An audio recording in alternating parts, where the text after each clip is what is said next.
Fantastic show tonight, Sean. I'll pick it up where you left off. I am Laura Ingraham. This is the Ingram Angle from Washington tonight.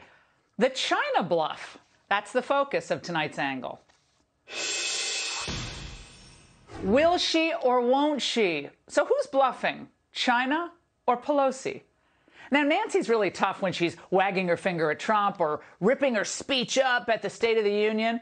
But is she tough enough to defy both our Pentagon hand-wringers and the CCP? Now, she has a long history of at least speaking out against the evils of China. And just because China is a big economy and because we have a big relationship doesn't mean that the challenge to our conscience, if we don't speak out against that in China, we lose all moral authority to speak out against it in any other country. With China's WTO accession, is simply giving China a blank check as it failed to comply with market commitments. In this, while China has changed over 30 years in some respects, it is appalling that its human rights record has worsened. That was fantastic, right? I can't believe I'm saying that about Nancy Pelosi. But now as Speaker of the House and third in line to the presidency, she has a golden opportunity to move beyond rhetoric and actually strike a blow for liberty. Now, since we learned about her intention 1 week ago to travel to Taiwan, powerful forces here and in China have been trying to wave her off with not-so-subtle threats. The Chinese side has repeatedly made clear to the U.S. side our serious concern over Speaker Pelosi's potential visit to Taiwan and our firm opposition to the visit. We are fully prepared for any eventuality. If the U.S. side insists on making the visit, the Chinese side will take firm and strong measures to safeguard our sovereignty and territorial integrity. And of course, when China barks, weak-kneed Biden flacks flinch. No need to be mean, President Xi. That kind of rhetoric coming out of the Chinese side is clearly unhelpful and not necessary. I mean, again, there's been no trip announced, and there's no call for that kind of escalatory rhetoric. What a weenie! Unhelpful? Actually, I think it's very helpful because it's always helpful when the American people get to see China for what it really is. A ruthless dictatorship that has grown so powerful it thinks it can dominate us.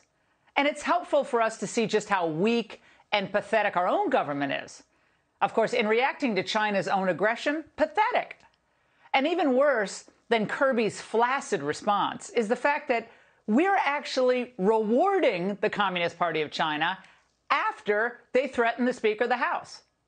Now, Biden is reportedly expected to speak with Xi by telephone on Thursday. This is an absolute embarrassment. This would never have happened under President Trump. I'll tell you what the agenda is going to be. Xi gets what he wants, he promises nothing, and Biden's comms team declares that progress has been made. From everything from the tensions over Taiwan to the war in Ukraine, as well as how we better manage competition between our two nations, certainly in the economic sphere. There's a host of issues, and this is a call that has been scheduled for a long time. Oh, for a long time. Well, Joe Biden thought his long friendship with Xi was going to mean Xi would be nicer to us.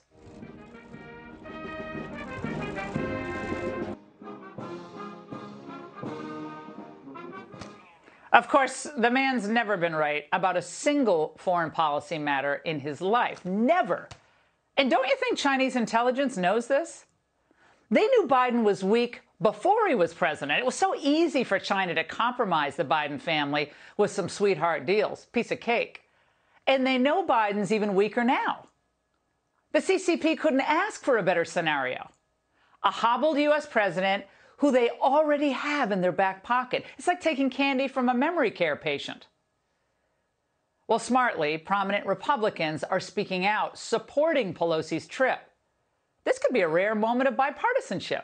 Speaker Pelosi should absolutely go forward with her trip to Taiwan. She might want to consider adding a prominent Republican like Kevin McCarthy, the House Republican leader, to show the bipartisan support that exists in this country for Taiwan. Now, refusing to bow to the people who use slave labor to make T-shirts and flip-flops would be the smartest political move Nancy Pelosi has ever made. Yeah, maybe ever. The only question is, Well, she let herself be talked out of it by a bunch of nervous Nellies in the Defense Department. Now, Biden already tipped his hand about what he thinks. Mr. President, do you think it's a good idea for Speaker Pelosi to travel to Taiwan this summer? Well, I think that the military thinks it's not a good idea right now. And our establishment's official newspaper of record, the New York Slimes, published a story filled with administration leaks that our military is very concerned that Pelosi's Taiwan stopover could provoke China into doing something very dangerous. Huh. You notice that we didn't see any anonymous Pentagon sources or anyone in the White House concerned about provoking Vladimir Putin in Ukraine? I wonder why. Last time I checked, Russia's a nuclear power too. Now, it's important that everyone understands this. There are 4 distinct groups that are opposed to upsetting China and therefore insistent that Pelosi cancel this trip. Of course, the military establishment knows that China is dangerous. They've said as much. This aggressive and irresponsible behavior represents one of the most significant threats to peace and stability in the region today, including in the South China Sea. We see Beijing combining its growing military power with greater willingness to take risks. But our military leadership, current and retired, they're compromised. I'm not sure what positive can come out of it, and there will be some signal, some measure by the Chinese in response to a Pelosi visit. It's not a good idea. Now, McCaffrey and company were embarrassed with the outcomes in Iraq and Afghanistan, and they don't want to undergo the kind of reform in the military that's actually needed for us to be able to beat the People's Liberation Army. Second, of course, there's the business community. They never want to provoke China, no matter how many labor camps China's operating. You said we are a brand of China and for China. Do you feel like you have to sacrifice your values at all as a company to do business there? Not at all, Sarah. We participate in sport all over the world, including China. China is a very important market for us. We're continuing to invest in China, and we'll continue to invest in China. Well, big business' entire agenda is to make it easier for themselves to set up shop in China and ultimately ship more American jobs over there. Third, well, the academics and the universities. They make so much money off China. Remember the research grants, the swanky trips, thousands of Chinese students, 350,000 to be exact, studying here in the United States. They don't want anything to jeopardize that. That's cash cow. Fourth, of course, our regime media. They've always loved carrying water for China.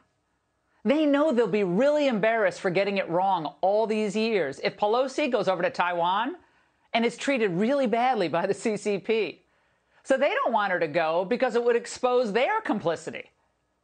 So all these forces protecting China, they already know that President Xi is evil and he's the single greatest danger to freedom worldwide. They already know that. And yet they choose to do nothing. And instead, well, our military, of course, focusing almost exclusively on Europe. They know full well that Xi is a murderous dictatorial thug. Yet they choose the path of more, not less, economic engagement with him, and they're contemplating removing Trump's tariffs, the administration is, critical of leverage that we need at this time. So the ball is now in Speaker Pelosi's court. She never has been known as someone who can be easily intimidated. We know that about Nancy. But if China can get her to back off, it's going to be a crushing blow to U.S. power and our prestige. It's humiliating. If the Speaker of the House now allows some second-rate Chinese foreign diplomat just issue a statement and change the direction, change the actions that the United States will take because we are fearful of them, we are in for a long struggle, and it will not end well with that kind of failed leadership. It tells every one of our allies in the region, the Japanese, the South Koreans, the Australians, it says, don't hang with the Americans. They're fearful. The problem isn't Pelosi's desire to show support for the people of Taiwan. That's actually admirable. The problem is that from day one, the Biden administration has established a reputation for weakness and incompetence, not just in domestic affairs, but foreign affairs as well. And this encourages China to bully and embarrass the Biden administration at every opportunity. So right now, Chinese officials are banking on a continuation of the status quo, the slow but sure capitulation of the United States. Let's face it, Xi thinks democracies are weak, And he believes that America and Europe will eventually become his puppet states. So Pelosi needs to call everybody's bluff, refuse to change her travel plans, because if she does not, she might as well give Xi the strings. And that's the angle. Hey, Sean Hannity here. Hey, click here to subscribe to Fox News YouTube page and catch our hottest interviews and most compelling analysis. You will not get it anywhere else.